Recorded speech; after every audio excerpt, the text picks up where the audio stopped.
What is up, everyone? My name is Zach. Welcome back to our channel, and welcome if you are new. Today, we will be going over next year's running back rankings for fantasy football. And before we get into it, though, how about hitting that like and subscribe button down below if you enjoy this content and you want to see more of it and more of our off-season content. We're going to be doing a lot of updates for free agency, injuries, mock drafts, you name it, we'll be doing it. You do not want to miss it. Also follow us on Twitter at GrownUpFF for more daily content there too.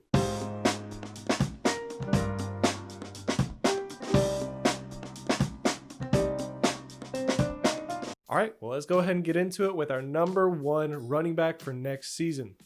At number one, we have Christian McCaffrey. So in the 3 games CMC played this season, he averaged over 27 fantasy points per game and half PPR. That is absurd. That is a small sample size, but the fact that he battled injury all year and was that efficient in just the 3 games he was in shows that he will have probably the highest floor of anyone next season and a very high ceiling too.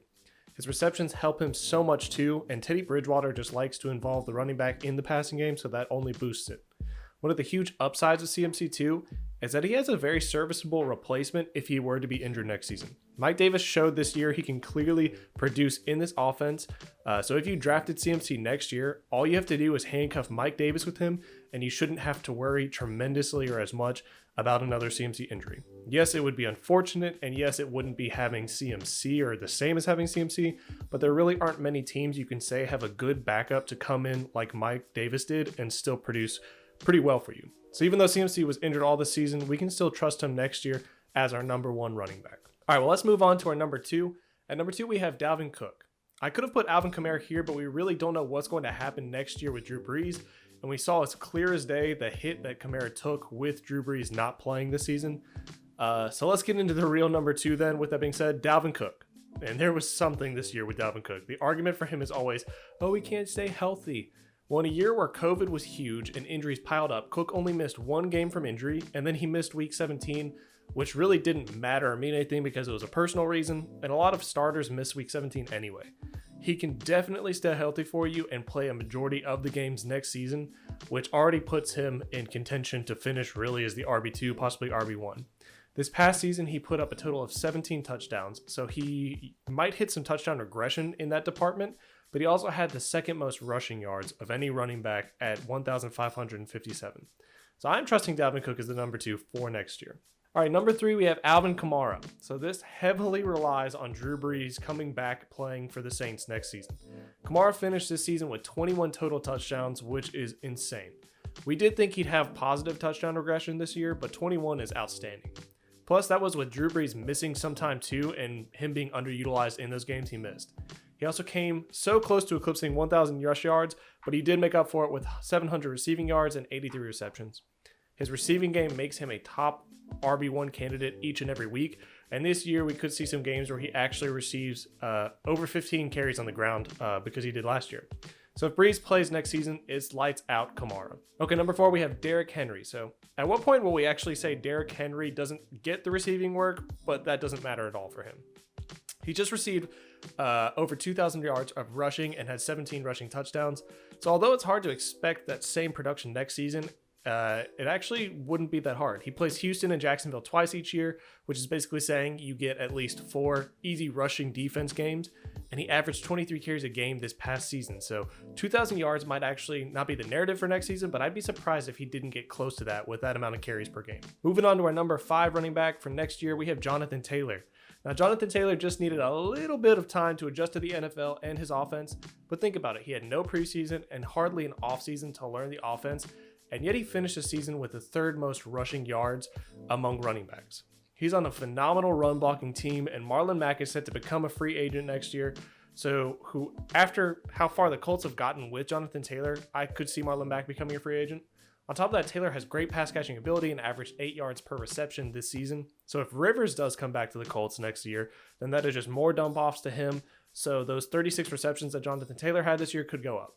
The Jonathan Taylor breakout happened a little bit later in the 2020 season than we would have liked, but that just means you can capitalize on that later breakout by drafting him next season. All right, number 6, and halfway through our list, we have Saquon Barkley. I'm a little bit nervous about this one. because it's kind of surprising that Barkley is actually this insane human being and honestly seems superhuman at times, yet he constantly seems to get injured in the NFL. We could chalk that up to the Giants having a bad O-line or giving him basically all the work, but regardless, it is hard to trust that he will play a full season for you. He has the breakaway potential and the athleticism to get you the big plays, but the Giants aren't that great, so there will be weeks where he is just kind of average for you. I do want to trust him and want to give him the benefit of the doubt, but this is kind of a prove-it season for me.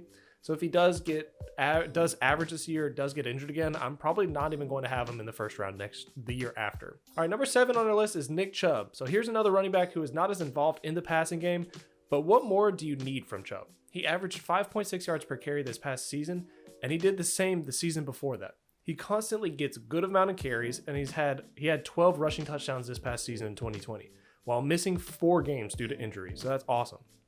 And with Stefanski as their head coach, I only see more involvement from Nick Chubb.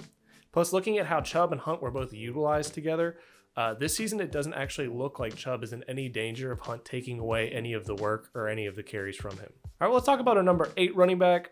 Can I get an Aaron Jones? Aaron Jones definitely hit some touchdown regression this season, but he came away still averaging 5.5 yards per carry.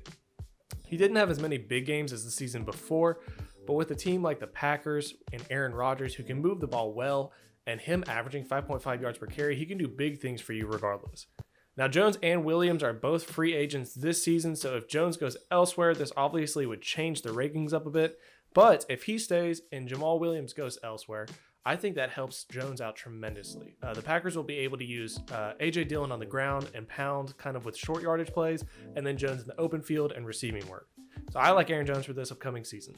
Okay, how about our number 9 running back? We have Austin Ekeler. Ekeler was injured for a good portion of the 2020 season, and he needed some time for the Chargers to realize they needed Herbert in instead of Tyrod Taylor, and that they needed to utilize the running backs a little bit more in the passing game. With all of that out of the way, though, and Ekeler being their main back, he can do big things for next season for you. Had Ekeler played all season, he would have had 86 receptions and 185 carries. I could see next year those numbers turning into 100 receptions and 200 carries, which would make him more like an Alvin Kamara type player. All right, moving on to number 10 is James Robinson. Robinson was the rookie we all needed but didn't deserve. He came in 5th in total rushing yards and also didn't even play in 2 of the games this season. The Jags are poised to upgrade at QB with the draft, and they do have the capital to make their team better all around. So this is only good news for James Robinson. And also, he's no joke in the receiving game as well. I could see a big finish from him for next year. All right, we're getting close. With our number 11, we have Ezekiel Elliot. Zeke does scare me tremendously. There was some writing on the wall this season that he is losing a bit of that luster and that step. But next year, Dak should be returning, but who knows? Jerry Jones just came out and said they need to focus all their money on the defense, so So if Zeke has all the pieces he needs, then he will feast. But the downside is if he does not have just one of the pieces, then you'll probably lose value in spending a first-round pick on him. All right, last but not least, we have our number 12 running back, Josh Jacobs. So in half PPR formats, Josh Jacobs actually finished as the number 9 running back, which is fantastic.